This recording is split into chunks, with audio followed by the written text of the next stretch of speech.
Assalamualaikum warahmatullahi wabarakatuh. Semoga teman-teman sehat semua.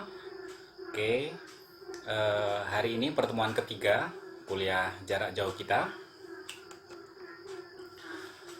Em, kita coba lupakan sejenak latar belakang dan rumusan masalah yang sudah kita bahas sebelumnya.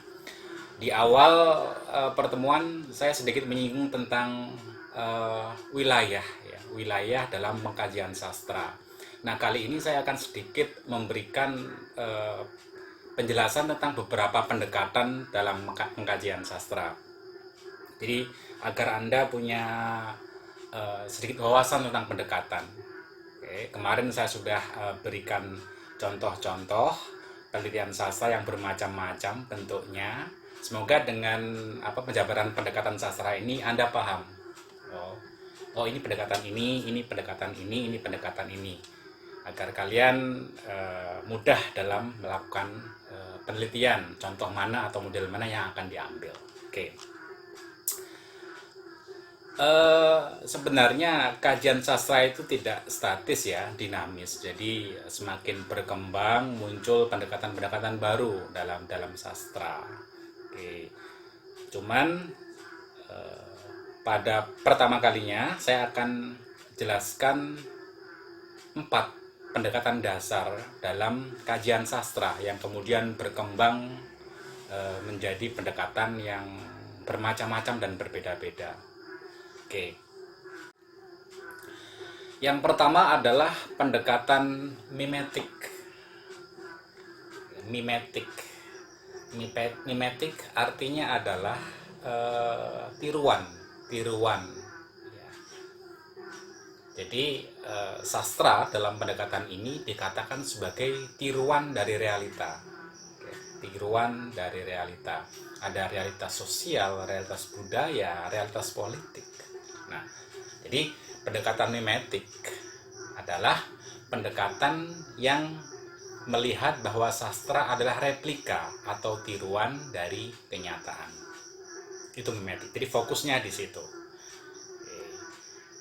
Dan kemudian pendekatan dasar ini berkembang kemudian menjadi pendekatan sosiologi sastra. Oke, yang kedua adalah pendekatan ekspresif. Kalau mimetik mengatakan bahwa sastra adalah tiruan atau replika dari kenyataan, maka pendekatan ekspresif memfokuskan atau melihat bahwa sastra merupakan hasil dari ekspresi seorang pengarang. Jadi fokusnya lebih kepada pencipta karya sastra tersebut atau pengarang ya. Jadi pertama langkahnya kita menulis biografi, membahas biografi pengarang tersebut, lalu kita juga melihat muatan-muatan apa yang ada dalam karya sastra yang dia buat, lalu kita menganalisis, bisa dianalisis secara kejiwaannya atau ideologinya atau misi-misinya dan lain sebagainya. Kenapa pengarang ini menulis atau mengekspresikan karya seperti ini? Kenapa? Jadi lebih fokus kepada pengarang yang mengekspresikan karya sastra tersebut. Oke. Nah, pendekatan ekspresif kemudian berkembang menjadi pendekatan sosiologi pengarang. Oke. Pendekatan dasar yang ketiga adalah pendekatan pragmatik. Oke. Jadi pendekatan pragmatik adalah pendekatan yang memandang karya sastra sebagai sarana untuk menyampaikan tujuan tertentu kepada pembaca. Jadi lebih kepada fungsi ya. Oke. Jadi ada seorang sastrawan klasik yang mengatakan bahwa sastra itu harus bermanfaat dan menghibur. Oke, bermanfaat. Jadi ada manfaat yang disampaikan oleh sastra. Nah, pendekatan pragmatik melihat hal itu, bahwa sastra adalah sebuah sarana untuk menyampaikan sebuah tujuan tertentu, manfaat tertentu. Oke. Jadi bagi yang meneliti dengan pendekatan ini mungkin bisa aja melihat manfaat beberapa orang dalam setelah membaca salah satu karya sastra. Jadi ya dia etnografi, dia menganalisa, melihat, memonitoring beberapa orang yang sudah membaca sebuah karya sastra, apakah dia terinspirasi, bagaimana responnya, bagaimana manfaat yang mereka dapat. Cuma ini penelitian yang sulit ya. Oke, pendekatan dasar yang keempat adalah pendekatan objektif. Jadi pendekatan objektif melihat karya sastra sebagai hal yang otonom. Karya sastra itu sendiri tidak dikaitkan dengan pengarang, tidak dikaitkan dengan realitas sosial seperti halnya mimetik, dan tidak melibatkan juga dengan pembaca. Jadi dia sendiri hal yang otonom. Orang-orang biasa menyebutnya sebagai pendekatan intrinsik. Jadi sastra adalah sebuah karya yang terdiri dari unsur-unsur yang membangun, struktur atau sistem yang membangun, sehingga menjadi kesatuan sastra. Jadi itu ya. Dan pendekatan objektif ini kemudian berkembang menjadi pendekatan struktural. Oke, itu adalah 4 dari pendekatan dasar, pendekatan paling mendasar dalam sastra.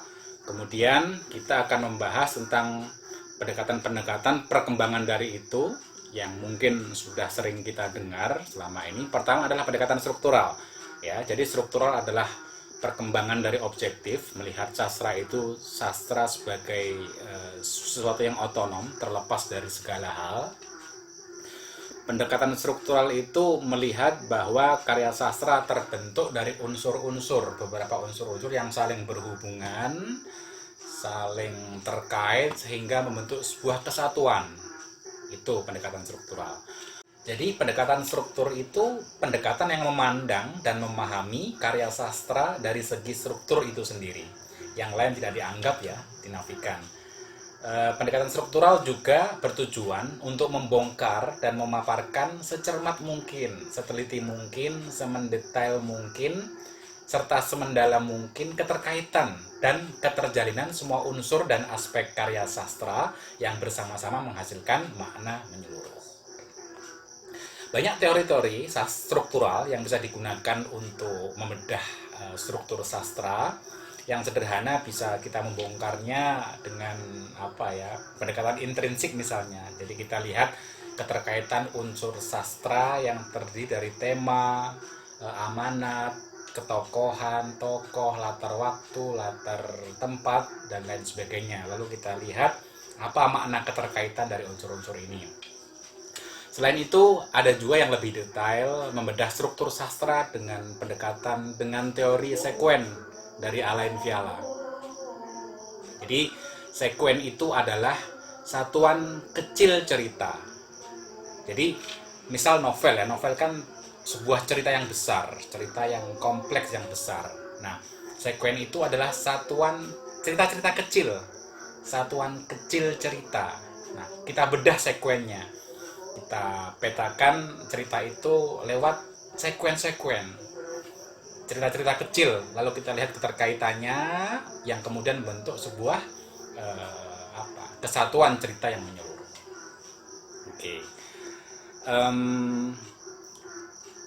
Pendekatan struktural banyak sekali yang mengkritik ya. Anda tidak masalah menggunakan pendekatan ini dalam mengkaji sastra, cuman memang banyak sekali kritik terhadap pendekatan ini karena tidak mungkin sastra itu berdiri sendiri, tidak terkait dengan realitas sosial, pengarang, pembaca, dan aspek-aspek lainnya.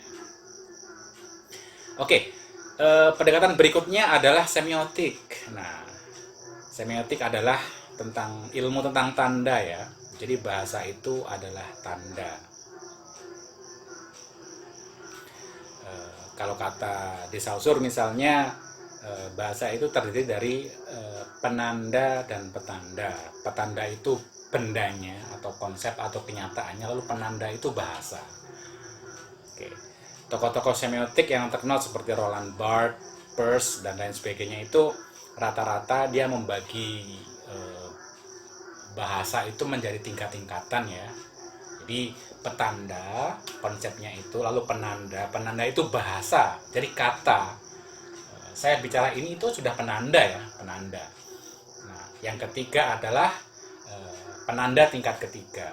Jadi ada petanda, ada penanda tingkat pertama dan penanda tingkat kedua.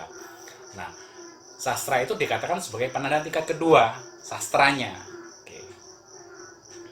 Jadi kalau kita membaca puisi misalnya, kan aneh ya, begini.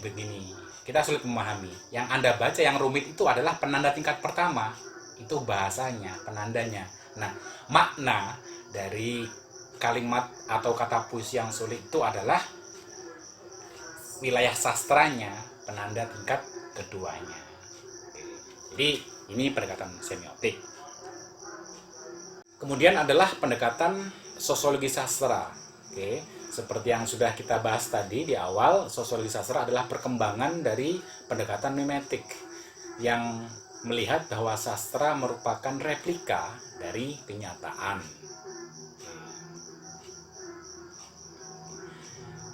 Menurut Renweld dan Austin, dia membagi sosiologi sastra menjadi 3 klasifikasi. Yang pertama adalah sosiologi pengarang, yaitu mempermasalahkan, membahas status sosial, ideologi sosial, dan lain-lain yang menyangkut pengarang sebagai penghasil sastra.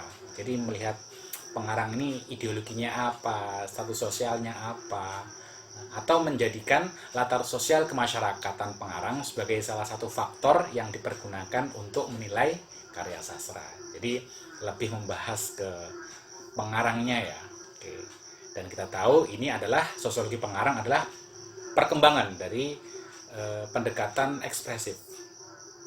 Yang kedua adalah sosiologi karya sastra, mempermasalahkan apa yang tersirat dan apa yang menjadi tujuan karya sastra.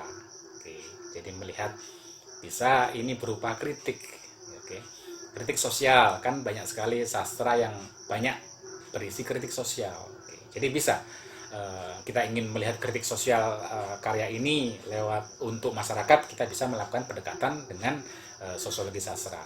Yang ketiga adalah sosiologi pembaca dan pengaruh sosial karya sastra, yaitu mempermasalahkan seberapa jauh karya sastra itu memiliki pengaruh terhadap masyarakat, khususnya pembacanya, dan seberapa jauh pembaca masyarakat itu terpengaruh oleh karya sastra yang dibacanya. Jadi ada kaitan ya dengan pendekatan pragmatik ya. Jadi melihat pengaruh sosial pembaca masyarakat setelah dia membaca sebuah karya sastra. Oke. Kalau menurut Ian Watt, sosiologi sastra juga dibagi menjadi 3 klasifikasi. Yang pertama adalah konteks sosial pengarang. Oke, sama seperti sebelumnya, itu lebih fokus kepada sosiologi pengarang. Oke, melihat posisi pengarang di mana, ideologinya apa. Lalu sastra sebagai cermin masyarakat, sampai sejauh mana sastra dapat dianggap mencerminkan keadaan masyarakat. Jadi misalnya begini, Anda membaca sebuah novel yang berisi tentang kehidupan tahun 50-an, atau memang novel itu lahir pada tahun 50-an. Lalu ketika Anda ingin mengkaji dengan pendekatan ini, Anda bisa lebih dulu melihat bagaimana kondisi real keadaan masyarakat pada tahun 50-an. Oke. Anda lihat, oh seperti ini. Lalu Anda kembali kepada karya sastra, Anda lihat sejauh mana sastra dapat mencerminkan kondisi sosial masyarakat pada saat itu. Oke, yang ketiga, menurut Ian Watt, fungsi sosial sastra, sampai seberapa jauh nilai sastra berkaitan dengan nilai sosial, dan sampai seberapa jauh nilai sastra dipengaruhi oleh nilai sosial. Jadi ya, kaitan antara isi sastra, nilai sastra dengan nilai sosial. Oke. Ataupun seberapa jauh nilai sastra dipengaruhi oleh nilai sosial. Jadi keterkaitan antara nilai yang ada dalam sastra dengan nilai sosial yang masyarakat yang sebenarnya. Oke. Itu sosiologi sastra. Lalu kita ke pendekatan resepsi sastra. Oke, pendekatan yang lain adalah resepsi sastra. resepsi beda dengan persepsi ya. Kalau persepsi mungkin itu kan kita belum tahu lalu kita berasumsi. Kalau resepsi kan anggapan kita setelah melihat atau membaca karya sastra. Jadi bagaimana pemahaman kita atau apa yang kita tangkap dari karya sastra. Jadi fokusnya pendekatan ini lebih kepada pembaca seperti halnya pragmatik, karena ini merupakan perkembangan dari pendekatan pragmatik. Jadi kita pendekatan ini ingin melihat sejauh mana atau bagaimana respon, tanggapan atau resepsi, penangkapan pembaca kepada sebuah karya sastra. Misal Anda ingin mengkaji dengan pendekatan ini, Anda bisa ingin melihat apa yang ditangkap atau apa tanggapan terhadap tokoh tertentu, tokoh utama dalam sebuah novel. Oke, lalu Anda membuat angket yang berisi pertanyaan, bagaimana tanggapan Anda tentang tokoh ini, apa yang Anda tangkap gitu ya. Lalu Anda lihat ternyata beberapa orang meresepsi tokoh ini seperti ini, beberapa orang meresepsi seperti ini, menanggapinya seperti itu resepsi ya, melihat sejauh mana yang ditangkap oleh pembaca terhadap karya sastra. Nah, macam-macam pendekatan resepsi sastra banyak sekali. Oke, bisa resepsi sastra eksperimental. Oke, eksperimental ya, Anda seperti yang saya ungkapkan tadi, Anda bisa bereksperimen, melihat bertanya kepada masing-masing pembaca apa yang Anda tangkap. Yang kedua, bisa lewat kritik sastra. Kan sekarang banyak orang menulis kritik sastra. Dia menulis kritik karena apa? Karena dia telah membaca sastra. Jadi kritik sastra yang ditulis seorang kritikus itu juga merupakan resepsi bagaimana dia membaca sastra yang dia baca. Oke, jadi kita melihat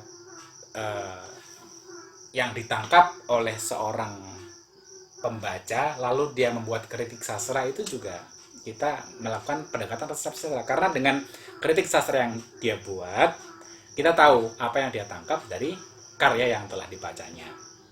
Oke, lalu ketiga, melalui pendekatan fisik teks. Ini bisa intertekstualitas, bisa penyalinan, bisa penerjemahan, dan bisa penyaduran. Intertekstualitas itu adalah bahwa teks itu merupakan jaringan atau berkaitan dengan teks-teks yang lain. Tidak mungkin teks itu berdiri sendiri. Misal begini, misal begini. Ada seorang sastrawan membuat sebuah karya sastra, lalu karya sastra itu dibaca oleh pengarang yang lain, lalu kemudian pengarang itu membuat sebuah karya sastra yang merupakan respon atau berangkat dari karya yang telah dibacanya. Itu adalah intertekstualitas. Oke. Jadi dengan melihat teks yang dibuat oleh pengarang baru itu juga resepsi sastra. Oh, ternyata dia membuat karya seperti ini.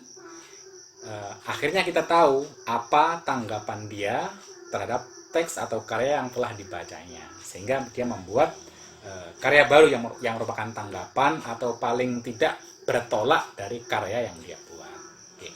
Penyalinan, penerjemahan, penyaduran juga sama. Oke. Tanpa meresepsi sebuah sastra, membaca sebuah sastra tidak mungkin bisa menyalin, menerjemah atau menyadur. Oke. Jadi bisa lewat itu ya. Oke.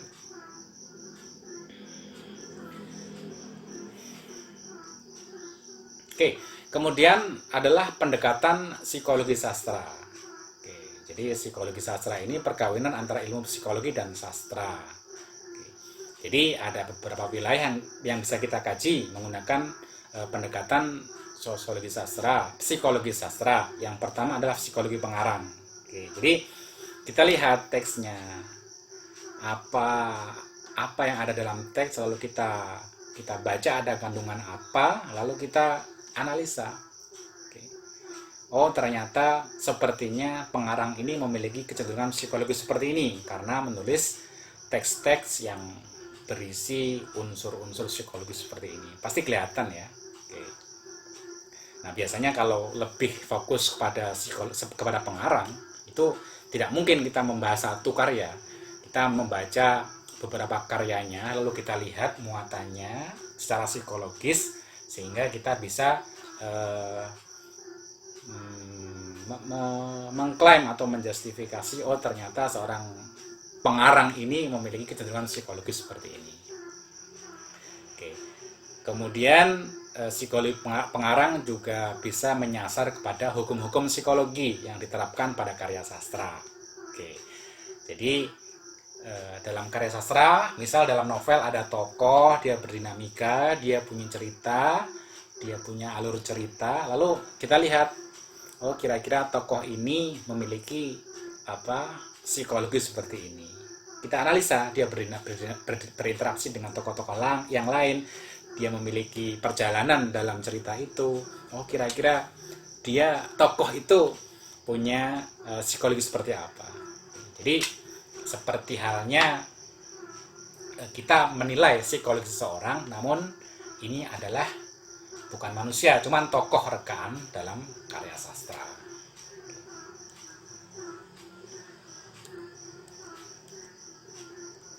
Oke. Lalu pendekatan berikutnya adalah pendekatan feminisme. Nah, ini yang sering kita dengar. Feminisme itu adalah sebuah teori yang mengatakan bahwa laki-laki dan perempuan itu sebenarnya yang berbeda hanya secara biologis. Kita laki-laki, kita perempuan. Oke, secara biologis ada kelamin, yang satu vagina itu. Kemudian kebudayaan atau yang kita kenal sebagai gender. Oke, jadi tingkah laku kita yang kita sematkan kepada kelamin kita, entah laki-laki atau perempuan, itu konstruksi. Oke, ini anggapan feminisme ya. Oke, jadi budaya laki-laki maupun perempuan itu bukan budaya dari yang lahir dari sananya, tidak. Yang berbeda dari sananya hanya kelamin. Kemudian peran sosial, kebudayaan laki-laki atau perempuan, gender kita itu semua konstruksi buatan atau ciptaan manusia. Dan feminisme menganggap peran-peran perempuan, budaya, keharusan, peraturan, norma-norma yang dilekatkan kepada perempuan itu adalah konstruksi laki-laki. Oke, makanya melahirkan stereotip dan lain sebagainya, citra perempuan, anggapan perempuan, norma perempuan harus bagaimana, itu konstruksi laki-laki. Dan ketika itu dikonstruksi laki-laki, pasti kecenderungannya ingin menyenangkan atau mementingkan sudut pandang laki-laki, mementingkan kesenangan laki-laki, mementingkan egonya laki-laki. Jadi di situ pemahaman feminisme. Dan karya sastra dianggap sebagai karya media yang melanggengkan pemahaman seperti itu. Oke. Jadi karya sastra dianggap sebagai media yang semakin mengukuhkan, semakin mentradisikan, mengukuhkan norma-norma atau peran-peran perempuan yang dilekatkan kepada mereka. Jadi tugas feminisme di situ kita melihat bagaimana sih konstruksi laki-laki yang dibentuk untuk perempuan dibudayakan atau dilestarikan melalui karya sastra. Seperti itu ya. Oke, silahkan dibaca lagi teori feminismenya. Oke. Banyak sekali ragam dari kritik sastra feminis. Semoga teman-teman mendapatkannya di mata kuliah teori sastra atau belajar sendiri ya. Oke. Jadi kalau kita ingin membahas sastra lewat pendekatan feminisme, kita melihat bagaimana sih bentuk-bentuk sistem patriarkal yang dilakukan oleh tokoh-tokoh dalam karya sastra. Oke, saya kira saya kira ini dulu pertemuan kita yang ketiga. Jadi setelah ini saya mohon teman-teman tugas ya untuk minggu depan mulai menemukan masalah, Oke. Lalu membuat latar belakang dan rumusan masalah. Oke. Jangan banyak-banyak. Jadi saya hanya ingin melihat sejauh mana Anda mendapatkan masalah, lalu bagaimana Anda menyusun, melogikakan gitu ya. Jadi latar belakang cukup 2 lembar dan rumusan masalah setengah lembar saya kira cukup. Itu minimal ya. Anda lebih dari itu baik, cuman minimal 2 lembar setengah ya. Jadi 2 lembar latar belakang sama rumusan masalah setengah halaman gitu ya. Oke, saya kira semoga teman-teman sudah menemukan masalah dan mulai dikerjakan hingga sekarang. Oke, saya kira itu ya. Kurang lebihnya mohon maaf. Assalamualaikum warahmatullahi wabarakatuh.